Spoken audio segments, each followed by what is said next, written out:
Railway ভাড়া বাড়াতে চায়। বাংলাদেশে রেলওয়ে বাজারের সঙ্গে সমন্বয় করে ভাড়া নির্ধারণ এবং আয় বাড়াতে আগ্রহী।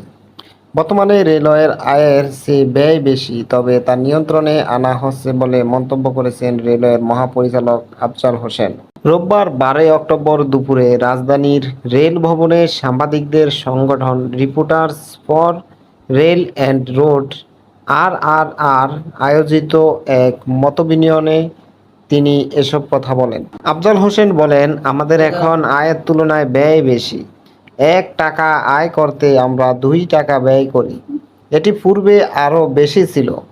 তখন ৳১ আয় করতে ৳২.৫ ব্যয় হতো। আমাদের পরিকল্পনা হলো আয় ব্যয় পার্থক্য কমিয়ে আনা এবং ভাড়া বৃদ্ধি করে আর্থিক সক্ষমতা বাড়ানো। আমাদের বর্তমান ভাড়া প্রায় ১০ বছর আগের মূল্য নির্ধারণ। সেই সময় থেকে টুইন, মেইনটেন্যান্স ও স্টাফ বেতনসহ অন্যান্য খরচ বেড়েছে। পেনশনেও প্রায় ৳১,০০০ কোটি খরচ হয়, যা অপারেটিভ কস্টের অংশ। তিনি বলেন, আমাদের মোট আয়ের ৮০-৯০% আয় আসে ট্রেন অপারেশন থেকে। বাকি ১০% আসে নন-রেল ব্যবসা থেকে, যেমন optical fibre, railway land and scrap. যদিও স্ক্র্যাপের দাম আন্তর্জাতিক বাজারের উপর নির্ভরশীল, আমরা যা পারি তা থেকে আয়ের সুযোগ বাড়াচ্ছি।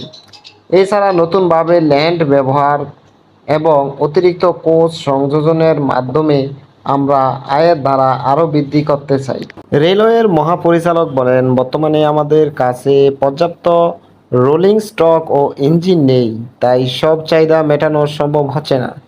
উদাহরণস্বরূপ, ঢাকা-কক্সবাজার রুটে সাম্প্রতিক ৪ দিনের বন্ধের সময়ে প্রায় ১০০% যাত্রী উপস্থিত থাকলেও সক্ষমতার অভাবে আমরা সব চাহিদা পূরণ করতে পারিনি।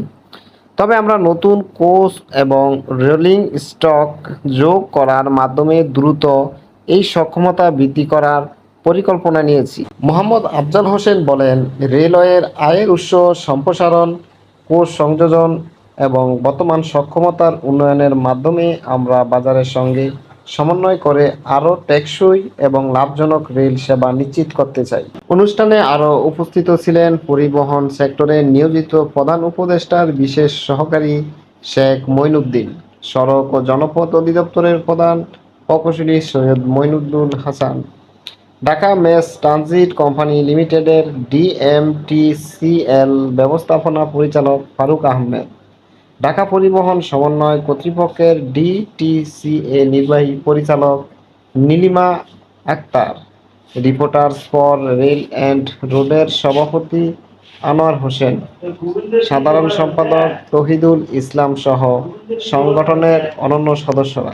এ পর্যন্তই। পরবর্তী তথ্য পেতে সঙ্গে থাকুন। ধন্যবাদ।